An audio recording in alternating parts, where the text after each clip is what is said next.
இதெல்லாம் உண்மையா பொய்யானே தெரியல. ஐயோ, ஒரே ஜாலி தான். மாமா வீட்டில் தங்கியிருக்கோம். என்னால் நம்பவே முடியல. இருந்தாலும் எங்கள் அம்மா சரியான நடிப்புக்காரி தான். என்ன அழுவுற மாதிரி நடிச்சு சீனை போட்டாங்க. ஒரு நிமிஷம் நானே உண்மைன்னு நம்பிட்டேன். நாளைக்கு இவங்க புடவை எடுக்க போகிறாங்க கல்யாணத்துக்கு. ஆனால் இந்த கல்யாணம் நடக்கிறதுல எனக்கு துளி கூட விருப்பம் இல்லை. அந்த பஞ்ச பரதேசி ஸ்ரீ அவள் இந்த வீட்டுக்கு மூத்த மருமகளாக வரப்போறா. எப்படியா ராக்கி மாமா மனசில் நான் இடம் பிடிச்சிடுவேன். அது 100% எனக்கு தெரியும். ஆனால் இந்த ஸ்ரீ இவன் மட்டும் மூத்த மருமகளாக வரக்கூடாது. வேறு யார் வந்தாலும் பரவாயில்ல.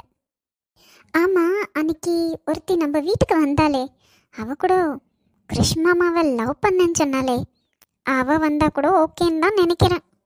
ஆனால் இந்த ஸ்ரீ மட்டும் வந்துடவே கூடாது. அப்புறமா நான் அவளை அக்கான்னு கூப்பிடணும். சீச்சி, என்ன செய்ய? ஏதாச்சும் ஐடியா பண்ணணுமே. ஆமாம், இந்த நெட்ட கொக்கை என்கிட்ட 10,000 ரூபாய் வாங்கினான். ஒன்றுமே பண்ணாமல் இருக்கிறான். அவனுக்கு ஒரு ஃபோனை போடுவோம். என்கிட்ட காசை வாங்கி என்னை ஏமாத்தலான்னு பார்க்குறானா? ரிங் போகுது. இந்த கிருத்திகா யாருன்னு இவனுக்கு இன்னும் தெரியல.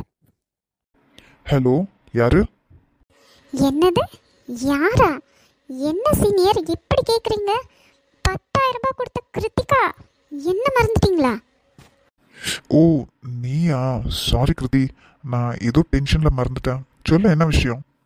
என்ன சீனியர் இவ்வளவு கூலாக கேட்குறீங்க? என் 10,000 என்ன ஆச்சு?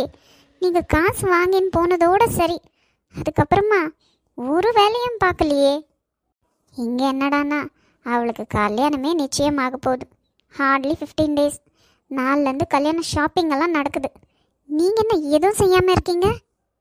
அன்னைக்கு என்னவோ வீராவேஷமா இல்லாத டைலாகெல்லாம் அடிச்சிங்க. இப்போ என்னாச்சு? இல்லை கிருதி, நான் சரியான நேரத்துக்காக காத்துன்னு இருக்கேன். எனக்கு சரியான டைம் கிடைக்கல.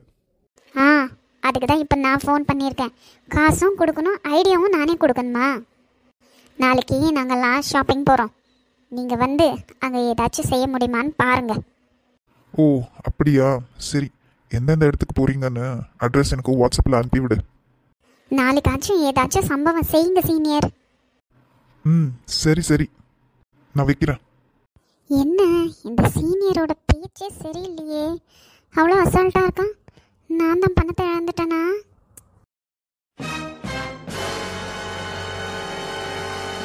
என்னடி, எனக்கு தெரியாமல் யார்கிட்ட ஃபோன் பேசின்னு இருக்க?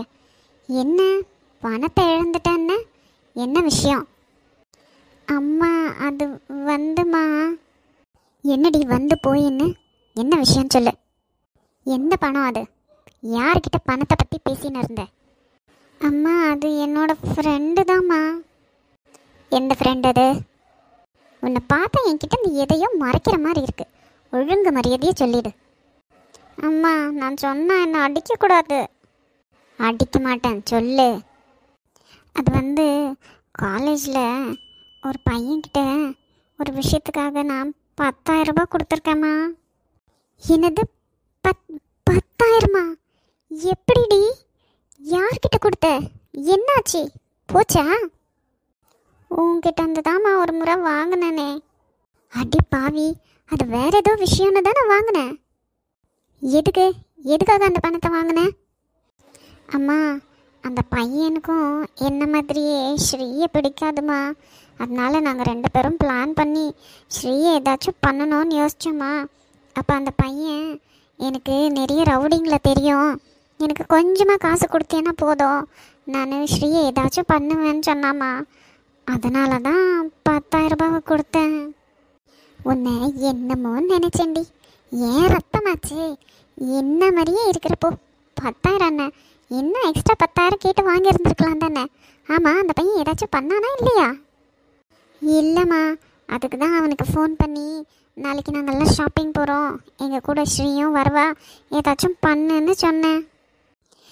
இத்தனை வருஷத்தில் இன்றைக்கி தான் எனக்கு நிம்மதியான தூக்கம் வரப்போகுது. அம்மா, நீ இவ்வளவு ஈஸியாக எடுத்துக்குவேன்னு நான் நினைக்கல. நான் பயந்துட்டேன் தெரியுமா? அப்புறம் இன்னொரு விஷயம், இந்த கல்யாணத்தை நிறுத்த நம்மளால் என்னெல்லாம் பண்ண முடியுமோ எல்லாத்தையும் பண்ணணுமா? கரெக்ட் கரெக்ட், நீ சொல்கிறது கரெக்டு தான். ஆமாம், அன்னைக்கு நம்ம வீட்டுக்கு கிறிஷை லவ் பண்ணுறேன்னு சொல்லி ஒரு பொண்ணு வந்தால. ஆமாம் ஆமாம், அவன் ஆஃபீஸ்லேயே வேலை செய்கிறேன்னு சொன்னாலே. ஆமாம், அந்த பொண்ணோட ஃபோன் நம்பரோ இல்லைன்னா அட்ரஸோ இருக்கா? இருக்கு. சரிம்மா, அந்த பொண்ணோட நம்பரை கொடு, நான் ஃபோன் பண்ணி இந்த மாதிரி ஸ்ரீயை மீட் பண்ண சொல்கிறேன். மற்றதை அவள் பார்த்துக்குவா. சரிடி, நீயும் என்ன போல மூளைக்காரி தான் இல்லையா பின்ன? பாத்தியாம்மா, மாமாவோட வீடு ஒரு ரூமும் என்னம்மா இருக்கு. இருக்காதா பின்ன? எங்கள் அண்ணன் கஷ்டப்பட்டு சம்பாரிச்சு கட்டினது இப்போ கண்டதுங்களும் வந்து அனுபவிக்குதுங்க. கவலைப்படாதம்மா, நான் தான் இப்போ கொஞ்சம் கொஞ்சமாக சின்ன மாமா மனசில் இடம் பிடிச்சுன்னு இருக்கேன்ல. கொஞ்ச நாளில் இந்த சொத்தில் நம்மளுக்கும் பங்கு வந்துடும். அந்த நாளுக்காகத்தான் நான் காத்துட்ருக்கேன். அப்பா, இன்னும் என்ன செய்கிறீங்க? வாங்க படுக்கலாம். இதோடா, உனக்கு தான் பால் கலக்கின்னு இருக்கு. இந்தா, பாலை குடிச்சிட்டு படுத்துக்கோ. அப்பா வேண்டாம்ப்பா. நான் என்ன சொன்னேன்? கல்யாணம் பண்ணின்னு போகிற வரைக்கும் தினமும் அப்பா என்ன சொன்னாலும் கேட்கணும், என்ன கொடுத்தாலும் சாப்பிடணும். சரி கொடுங்க. அப்புறம் ஸ்ரீ, உன்கிட்ட ஒரு விஷயம் சொல்லணும்டா. சொல்லுங்கப்பா. அது வந்து அத்தையும் மாமாவும் பெருந்தன்மையா எந்த நகை வேணாலும் எடுத்துக்கோன்னு சொல்லிட்டாங்க. ஆனால் எனக்கு மனசு கேட்கலடா. நீ எதுவும் செலக்ட் பண்ண வேண்டாம், அவங்களே செலக்ட் பண்ண சொல்லு. அவங்களுக்கு எது பிடிச்சிருக்கோ அதே எடுத்துக்கோ. ஏன்பா? இல்லடா, அப்பாக்கு என்னவோ மனசு நெருடலாக இருக்கு. உனக்கு ஏதாச்சும் நகை பிடிச்சிச்சுன்னா அப்பா கிட்ட சொல்லு, நான் உனக்கு வாங்கி தரேன். சரிப்பா, எனக்கும் இந்த நகை மேலெல்லாம் இஷ்டம் இல்லைன்னு உங்களுக்கு தெரியும் தானே? தெரியும்டா, இருந்தாலும் பொம்பளை பிள்ளை ஏதாச்சும் ஒரு நகை நான் ஆசைப்படவே இல்லை. அதை ஏன் கிட்ட சொல்லு, நம்ம மறுநாள் போய் வாங்கிக்கலாம்.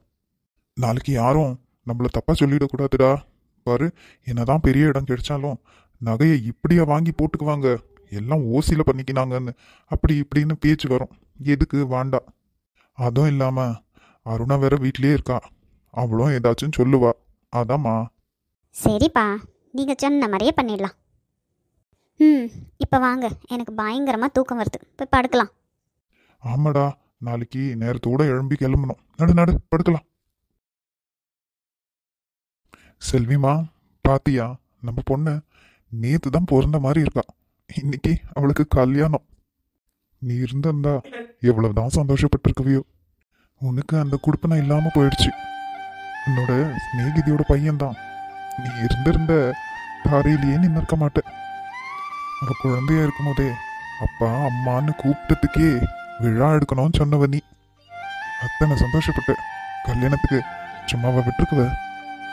நீ இல்லாத குறைய எங்களால ஏத்துக்கவே முடியலம்மா. அதை தீர்த்து வைக்கவும் முடியாது. பாவம், அவளும் அம்மான்னு எவ்வளவு ஏங்குறாளோ எனக்கு தெரியல. நான் வருத்தப்படுவேன்னு என் பொண்ணு இதை பற்றியெல்லாம் என்கிட்ட எதுவுமே பேசுறதில்ல. அவ உள்ளுக்குள்ள மறுகிறாளோ என்னவோ தெரியல. எல்லா பொண்ணுங்களும் கல்யாண டைம்ல, சீமந்தம் டைம்ல, டெலிவரி ஆகிற டைம்ல அவங்க அம்மாவை ரொம்ப தேடுவாங்கன்னு கேள்விப்பட்டிருக்கேன். ஏன், நீயே சொல்லியிருக்க தானே? ஆனா என் பொண்ணு நினைச்சாதான் ரொம்ப கவலையா இருக்கு. செல்வி, நீ தான் அவளுக்கு அந்த தைரியத்தை கொடுக்கணும்.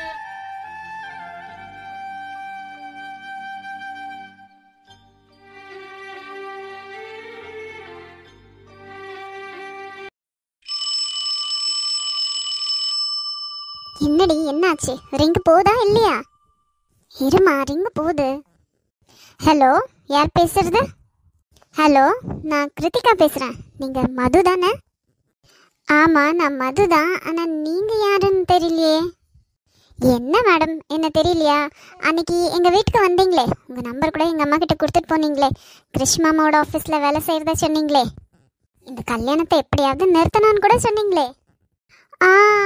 Correct correct correct.